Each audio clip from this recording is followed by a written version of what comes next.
At his funeral, while I stood there with my hand on the casket, she looked straight at me and rolled her eyes. That moment is burned into my memory more than the eulogy, more than the rose I placed on his chest, more than the soft music playing as the guests whispered. Because in that second, my daughter-in-law made it clear my grief was inconvenient to her. And the worst part, my son didn't say a word, not when she turned to whisper something cruel behind her tissue, not when I wiped tears from my face and she scoffed loud enough for the pew behind us to hear, not even when I nearly collapsed, grief washing over me like a wave, and she sighed like I was just being dramatic. I was the woman who had loved that man for 40 years. I had built a home with him, stood beside him through cancer and remission and back again, and held his hand when he took his final breath in that quiet hospice room. And still, to her, I was just an interruption in her social display, just a crying, aging inconvenience. She rolled her eyes at my tears, and my son, the man I raised, looked away. You might think this was just a one-time moment of tension, a clash of personalities at a hard time. But you'd be wrong. That funeral was only the beginning. It was the moment I realized something horrifying. I didn't just lose my husband. I was about to lose everything. So let me ask you, what would you do if your own family made space for your grief by erasing you from it? Comment below, tell me your story and your city. Because I'm Audrey Wilson, and this is how I was erased. Until I erased the limits they placed on me. My name is Audrey Wilson. I'm 71 years old, and I buried the love of my life on a chilly Thursday morning in October. Our story started modestly. We weren't rich, we were resourceful. Ronald and I met at a local hardware store in Ohio when I was 21. He sold me a wrench I didn't know how to use, then offered to help fix the sink that same night. I said no. He showed up anyway. 2 years later, we were married. We built a home, not a mansion, but one filled with music pancakes on Saturdays and quiet prayers before bed. Ronald worked as a postal clerk for 35 years. I was a school secretary and part-time baker at the church, and we had one son, Ethan. Ethan was our miracle. After years of fertility struggles, he arrived like a gift, wrapped in struggle and joy. I loved him more than air. Ronald and I saved every penny for his education. We supported him through college, paid off his car, helped with his wedding, and that's where she entered the picture. Her name is Vanessa. She was charming when she wanted to be, impeccably dressed, polite at first, the kind of woman who could turn heads without saying a word. But underneath that polished surface was something sharp. She never liked that I baked pies for Ethan and brought them over unannounced, though she'd smile and say thank you through clenched teeth. She made it clear from day one, this is my house now. She changed everything from the furniture to the way my name was listed on family invitations. No longer Mom or Grandma Audrey, just Audrey. If I was mentioned at all. At first I told myself it was growing pains, that Vanessa didn't know me yet, that I had to give her space. But time passed, and that space became silence. She began correcting me in front of Ethan. I think what Audrey meant to say was, or rolling her eyes when I suggested we do family brunch like we used to. She still wants to do brunch like it's 1995. Sometimes she'd leave me out of group messages. Other times she'd send them with passive-aggressive flair. Reminder Sunday lunch is at our place. Hope everyone brings positive energy. Still I kept trying. I offered to help with their daughter Olivia. I gave them space when they bought their new home with money partially borrowed from Ronald and me. I stayed out of decisions even when it stung. Because I loved my son. Because I wanted to keep peace. But the more I tried, the smaller I became in their world. Then Ronald got sick. He was diagnosed with pancreatic cancer 2 years ago. It was brutal. fast. And during those final months, Vanessa visited the hospital exactly 3 times. 3. She said it was too emotionally draining. Said she wanted Olivia to remember her grandpa, smiling, not sick. I said nothing. Ethan seemed caught in the middle, always deferring, always avoiding. But I saw the shift. He wasn't just her husband anymore. He was her echo. And when Ronald passed, it wasn't just a death. It was a transition of power. Suddenly, I was no longer part of the center. I was a guest, a relic. Vanessa managed the funeral arrangements, barely consulting me. She selected a sleek, modern casket, despite Ronald's lifelong preference for simplicity. She chose a high-end venue with artificial flowers instead of his favorite daisies. And she ordered a slideshow that somehow left out every photo of our first 15 years together. I sat in the front pew and watched my life get edited. And when the tears came, when the ache in my chest swelled as they lowered my husband's casket into the earth, she rolled her eyes, right in front of my son. He looked away. I buried my husband. But that wasn't the only thing I lost that day. After the funeral, everything changed quietly, subtly, and then like an avalanche. The first insult came wrapped in a smile. Vanessa approached me at the reception, plate in hand, and said, "Audrey, you must be exhausted. Why don't you head home early? We've got everything covered." I blinked. It was my husband's memorial. My home had been the meeting ground for the family for decades, yet now I was being gently escorted away like an inconvenience. I forced a smile, nodded, and left. The second time it was about Olivia. I dropped off a book for her birthday, an illustrated version of Anne of Green Gables, the same one I'd read to Ethan when he was her age. 2 days later it was returned. A note was taped on the wrapping. "Thanks, but we're going screen-free this year. No old-fashioned books." That word, old-fashioned, it stung more than it should have. It wasn't just about the book. It was about me. Then came Christmas. For 30 years, Christmas Eve had been at our house. Ronald made eggnog, I baked cinnamon pecan rolls, and we stayed up sharing stories and laughter. But that year the message came in a group text. "Hi, all Christmas Eve will be at our home this year. Audrey, don't worry about bringing food, we've got it. Less stress for everyone." I stared at the message. No call, no discussion. Just a tidy little text that removed me from my own tradition. When I showed up anyway, holding my warm pecan rolls in a glass dish, Vanessa opened the door with a smile that didn't reach her eyes. "Oh," she said, stepping aside. "I thought you were just going to relax this year." She took the dish like it was a donation to a stranger's potluck. During dinner, they handed out gifts. Everyone received something personalized, matching silk robes for the women, embroidered wallets for the men. When it was my turn, Olivia shyly handed me a bag. Inside, a bottle of lavender foot soak. There was no card, no note, no photo frame or inside joke, just a silent message. "Stay in your lane, old woman." By New Year's, the emotional temperature had dropped to freezing. I was no longer asked to babysit. Vanessa claimed Olivia needed more structure. I wasn't added to the vacation plans. They took a trip to Aspen and told me it was last minute just for 3. One afternoon, I stopped by unannounced to drop off some homemade preserves. As I walked up the driveway, I heard Vanessa through the open kitchen window. "She just won't stop showing up," she said. I mean, how many times do I have to hint? Ethan said something muffled. I didn't hear it. I didn't need to.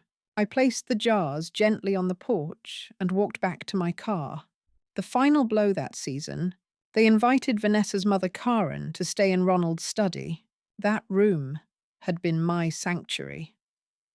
Ronald's books, his record player, the small desk where we once wrote Christmas cards together. Ethan had promised I could take whatever I wanted from it, but Vanessa redecorated it, painted over the walls, gave away Ronald's chair, turned it into a guest suite with a candle labeled Reset. When I walked in one afternoon, she was lighting it. New chapter, she said lightly. Don't you think? I stood there unable to move. She had rewritten his memory with soft lighting and beige curtains. And then the cruelest detail on the bookshelf there were now only books she liked.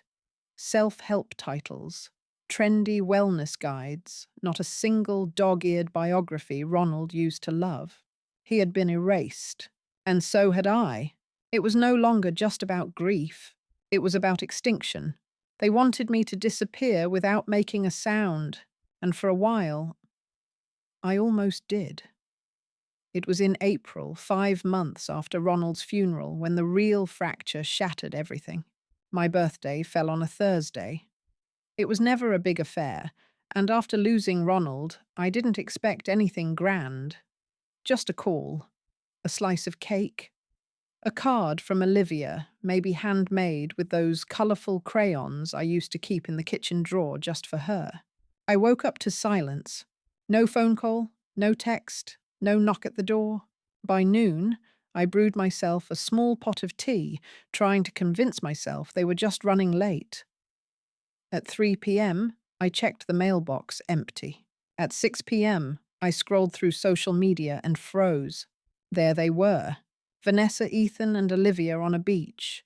Sand cocktails and wide smiles. A photo captioned, "Finally, a girl's trip to celebrate the woman who raised me." Happy early birthday to the Queen herself, Karen. Karen, Vanessa's mother. They had flown her out from Arizona. The post had over 100 likes and dozens of comments. My son was in the photo holding Olivia's hand. There was no mention of me. Not even a wish Mum could join us. I stared at the screen until my vision blurred. I wasn't angry at first. I was numb. Then came the text from Ethan at 8:17 p.m.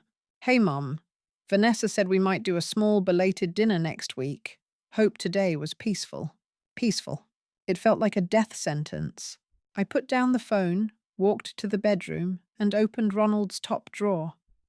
His cologne still sat there half full.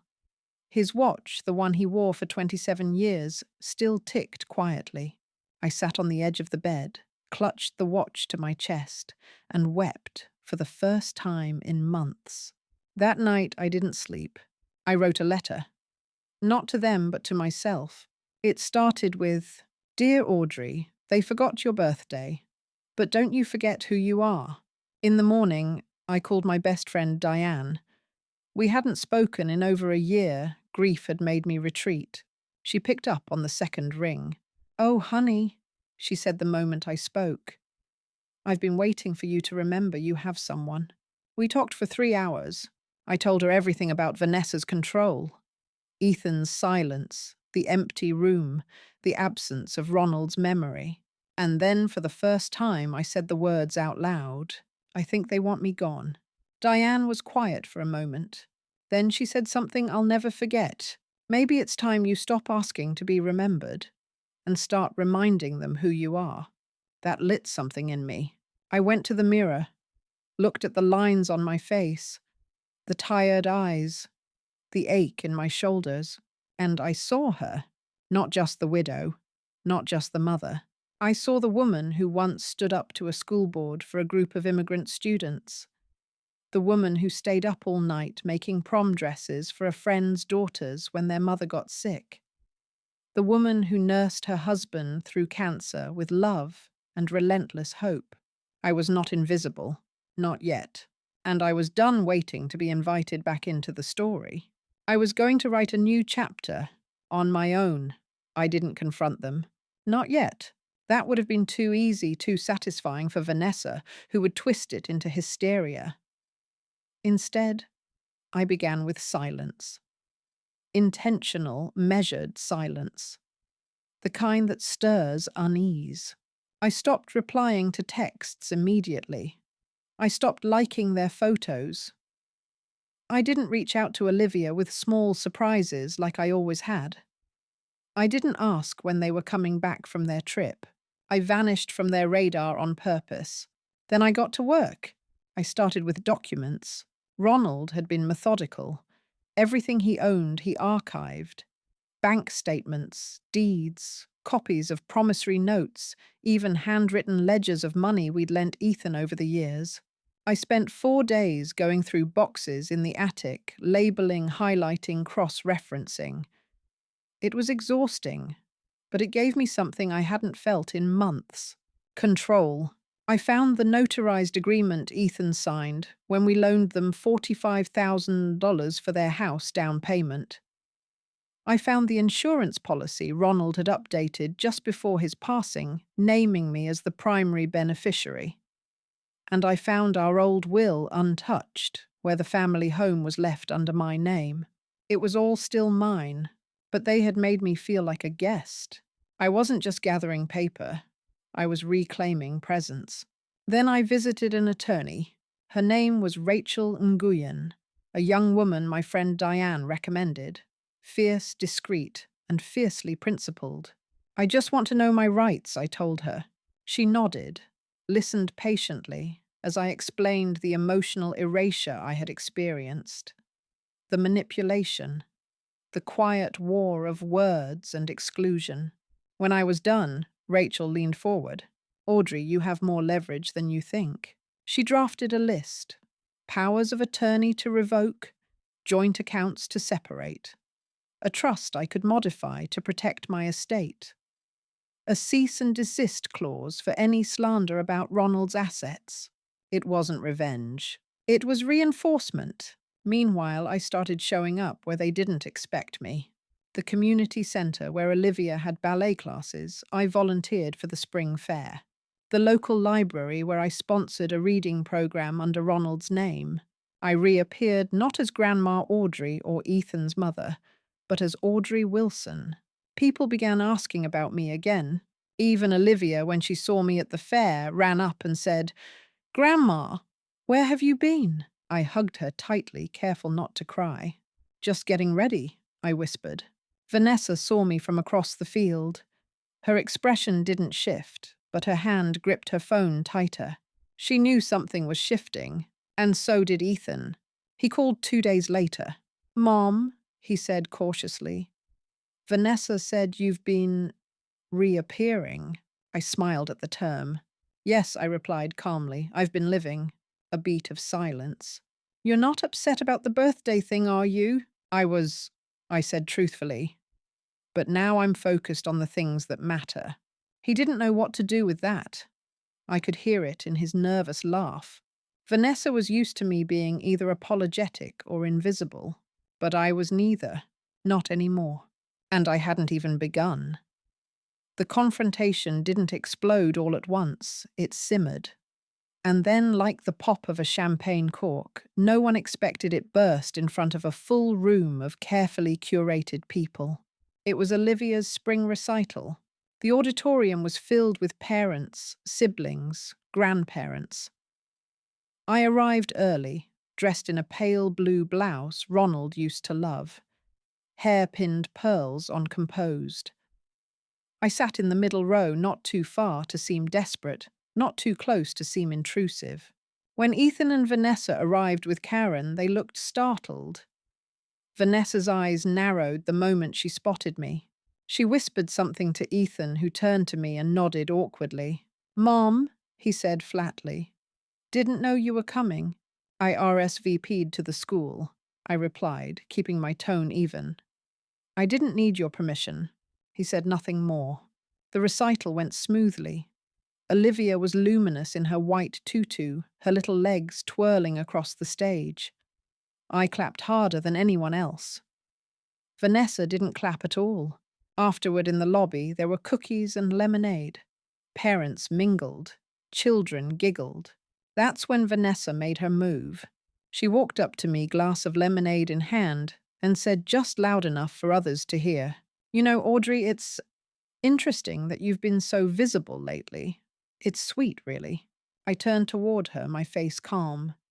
"Interesting how, I worry sometimes about older people pushing themselves too hard, getting confused, mistaking presence for relevance."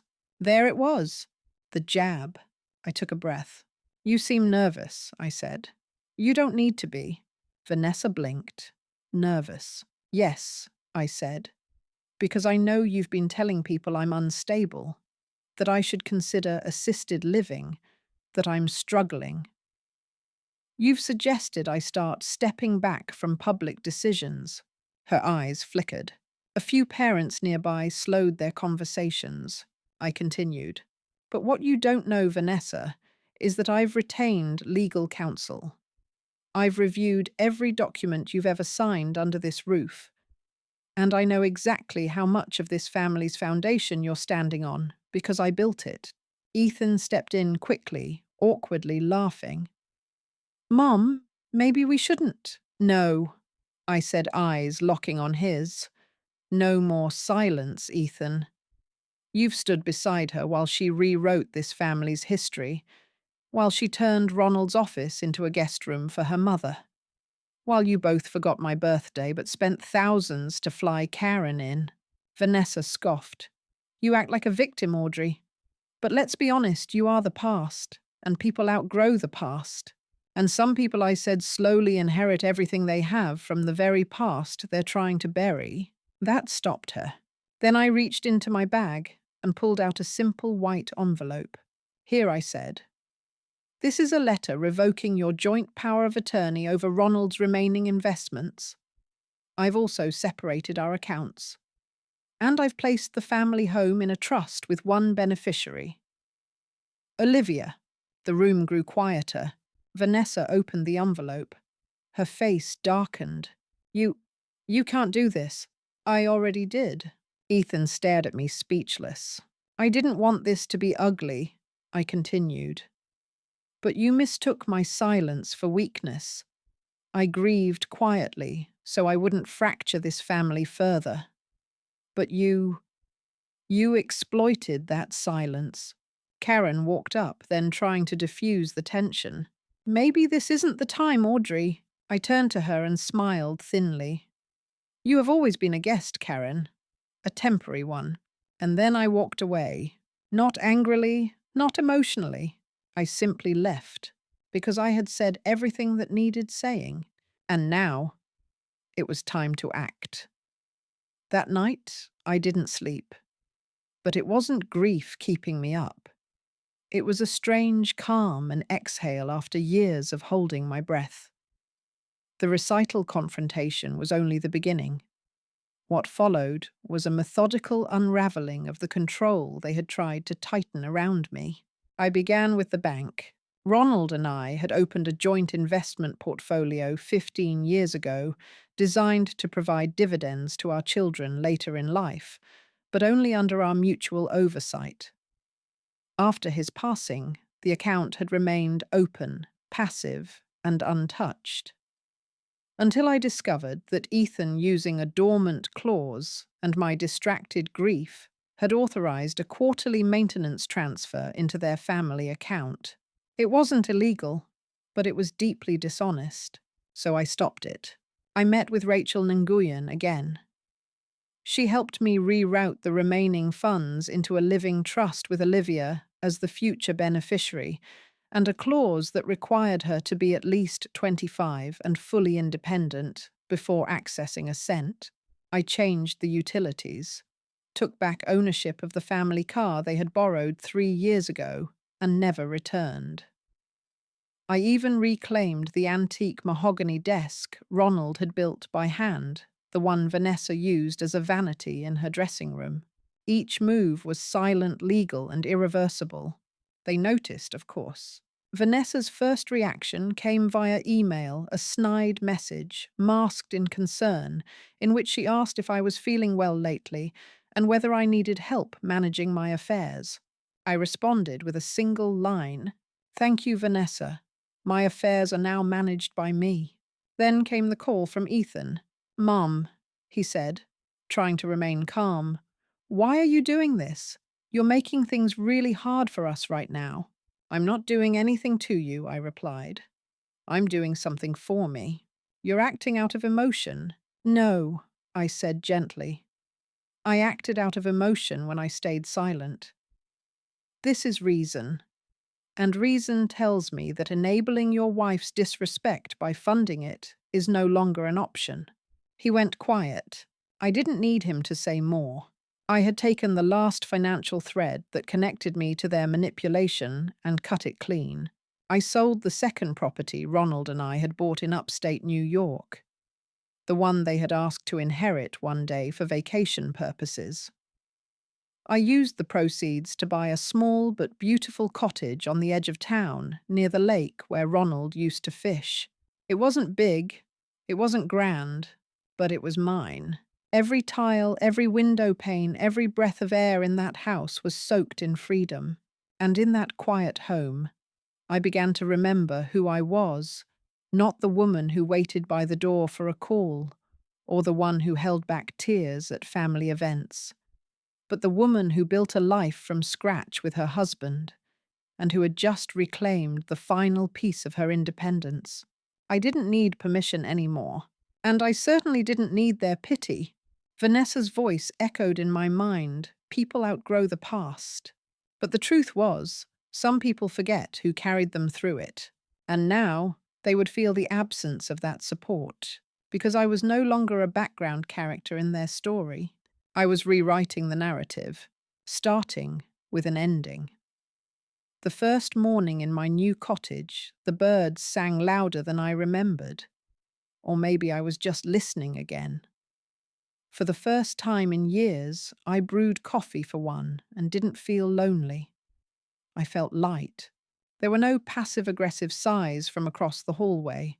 No comments like, "Oh, I guess you're awake from Vanessa." No slammed cabinet doors meant to remind me I was in her house. I was home, and I was just getting started.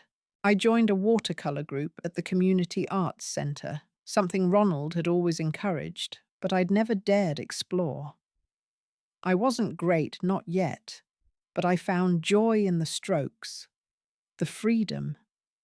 I painted landscapes, mostly fields, like the one Ronald proposed to me in a view of the lake he used to fish, and one of Olivia twirling in a pink tutu under sunlight I imagined for her. People noticed. They asked to buy prints. I was stunned. But Rachel, my lawyer, helped me set up a simple online shop. Audrey Wilson Studio, she called it. It felt strange and empowering. I hadn't just reclaimed my finances. I was building something of my own. But it wasn't only the art. I began tutoring part-time at the local library's literacy program. There I met women like me, older, pushed aside, underestimated. Widows, caretakers, former teachers. I didn't have to explain what had happened with Ethan and Vanessa. They already knew the shape of that betrayal. Different names, same silence. We met weekly for coffee, sometimes for potlucks. Once I brought a peach cobbler and they nearly cried. "I forgot I used to bake," I said softly. "You didn't forget," one of them replied. "You just weren't allowed to remember." That line stayed with me, so I kept remembering. I found Ronald's old journal's quiet notes he'd written after retirement. Things he wanted for me. Things he feared. In one entry, he wrote, "If I go first, I hope Audrey keeps painting, keeps laughing, keeps being." I folded that page and placed it inside my wallet. Meanwhile, the gossip trickled in from town. Vanessa had tried to join the local historical society, but found herself frozen out by several senior members who quietly supported me. She threw a charity brunch, and no one came. Ethan was forced to cancel a golf club renewal when the funds didn't clear, but I didn't gloat. That wasn't my arc. I ran into Olivia at the library one afternoon. She had come with her class. When she saw me, her face lit up. "Grandma," she squealed. She ran into my arms before her teacher could even react. For a second, I just held her. "You smell like peaches," she whispered. That night, I painted her again.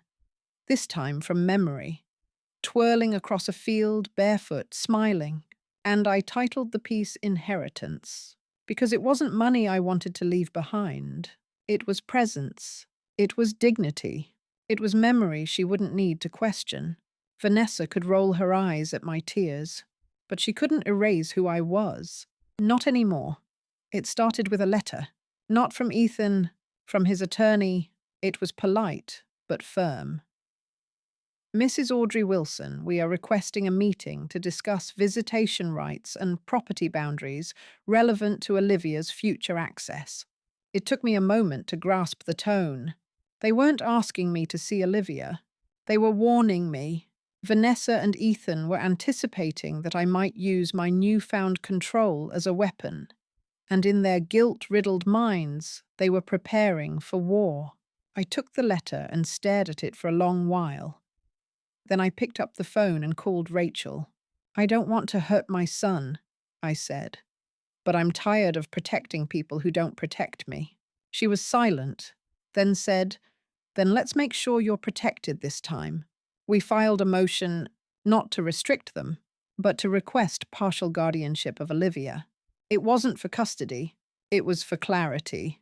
Because Ronald and I had originally planned to leave educational trusts and emergency guardianship rights for Olivia with both parents. But now, I no longer trusted that the environment she lived in upheld the legacy we'd envisioned. When word got out, the town split in two. Some said I was bitter, that I was punishing Ethan and Vanessa because they didn't throw me a birthday party or had made some selfish choices. Others cheered me on. She gave them everything, and they wanted to erase her. Even the local paper did a soft feature titled "Grandmothers and Guardianship, a Growing Debate." I wasn't named, but the implication was clear. Ethan called me after the motion was filed. His voice trembled, not with anger, but something closer to shame. "Mom," he said, "is this really what you want to do? Take this public." I answered with the same calmness I had used at the recital. No, I wanted to be loved. I wanted to be included. I wanted to matter. But what I want doesn't seem to concern you until it interferes with what you want. You're hurting Vanessa. She hurt herself, Ethan. I simply stopped cushioning the fall. He paused. You're making Olivia a pawn. I inhaled sharply. No. You did that when you used her to excuse excluding me. When you let her watch you ignore me at dinner tables. When you taught her that her grandmother's tears didn't deserve respect. He was silent for a long moment, then hung up. Days passed. A hearing date was set. Not for full custody, but for shared medical and educational decisions. The court requested a review of the home, the financial records, and crucially Olivia's own words. The judge asked if Olivia could write a short note about who she felt safest with. The envelope arrived a week later. I didn't open it. That was for the court, but the moment was telling. Powerful. And the day after the hearing, as I sat on my porch watching ducks cross the lake, a silver car pulled into my driveway. It wasn't Ethan. It was Corin, Vanessa's mother. She got out slowly, holding a paper bag and a small tin. "I made banana bread," she said. "Figured you could use some company." I stared at her. Corin had never been cruel to me, just complicit. A background player in Vanessa's ambitions. But now she looked different. Smaller, quieter, tired. "You were right," she said, sitting beside me. "About Vanessa. About what she's becoming. And what are you doing here?" I asked gently. "I told her I wouldn't stand by anymore," she said. I told her, "I'm not going to be part of her campaign against you, or against Olivia's memory of Ronald." It was the first time I'd heard his name from her lips. We sat in silence, shared a slice of banana bread, and I realized sometimes redemption doesn't come through your children. It comes through the people who once enabled them and now choose differently. Was I going too far? Maybe. But maybe I had already gone too far by staying silent all those years. Now I had only one question left to ask myself. If protecting Olivia makes me the villain in their eyes, can I live with that? The answer was simple. Yes. Because this time I wasn't doing it for approval. I was doing it for legacy. The court's decision came quietly. No press, no cameras, just paperwork and a tired but kind-eyed judge who understood that this wasn't about bitterness, it was about belonging. They granted me co-authority on Olivia's education and medical needs. Nothing more, nothing less. It didn't uproot her life. It didn't force Vanessa or Ethan out. But it forced them to share the table, a table they'd long pushed me away from. That evening I sat by the window, the lake catching golden light in a way Ronald would have loved. And then I heard it, tiny footsteps, followed by a knock. I opened the door to find Olivia, pink cheeks, slightly taller than I remembered, holding something behind her back. "Hi, Grandma," she said, grinning. "I made something." She handed me a drawing. It was messy, crayon lines and crooked shapes, but unmistakable. 3 figures, one with brown hair, her one with yellow curls, Vanessa, and one with silver strands and a big smile. Me. Daddy said I can come on weekends now. She added like it was the most normal thing in the world. I knelt down and hugged her, that same smell of peaches and markers clinging to her shirt. "Want to make cookies?" I asked. She nodded excitedly. "But I don't like raisins." "Then we'll make chocolate chip," I smiled. Grandma's specialty. As the oven warmed, she danced barefoot across the kitchen tiles. And I stood back, watching her, reminded of all I'd reclaimed, not just my name, or my finances, or my dignity, but the right to matter. Vanessa never apologized. Ethan never fully returned. And that was okay. Closure didn't come as a big, dramatic scene. It came as the gentle click of an oven timer and the way Olivia licked batter off the spoon. The world hadn't changed, but my world had. Weeks later, at a small art exhibit in town, one of my watercolor paintings was selected for display. I stood quietly by it when a young woman approached. "Are you the artist?" she asked. I nodded. She smiled. "Your work feels like survival. Like someone who's come through a storm." I blinked, then whispered, "That's exactly what it is." At the bottom of the painting, beside my signature, were the words Ronald once wrote. "If I go first, I hope Audrey keeps painting, keeps laughing, keeps being." And I had. Before leaving, I added one final stroke to the edge of the canvas. A small, almost hidden symbol, a figure standing alone, but surrounded by light. I named it Resilience, because I didn't need a perfect ending. I just needed the power to write my own. I didn't choose the tears at the funeral, but I choose what comes after them. I am Audrey Wilson, and I am not gone. I am here. Have you ever stood in a room full of people and felt like you didn't exist?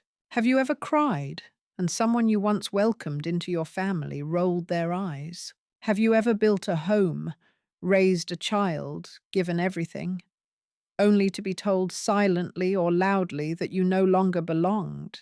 Then you understand what I went through. And maybe you've lived it too. But here's the truth they never tell you. It's never too late to reclaim your voice, to draw a line, to say, enough. If you've ever been forgotten, pushed aside, or made to feel invisible in your own story, I want to hear from you. Comment below with your name and city. Tell me, have you ever been erased from the home you helped build? Has your birthday, your presence, your grief ever been ignored? Let's not let silence bury us, not anymore. And if this story touched you, if you saw even a flicker of your own journey in mine, subscribe to this channel. There's more to come, more stories, more truths, more women finding their power, even after being cast aside. Because we're not done, we're just getting started.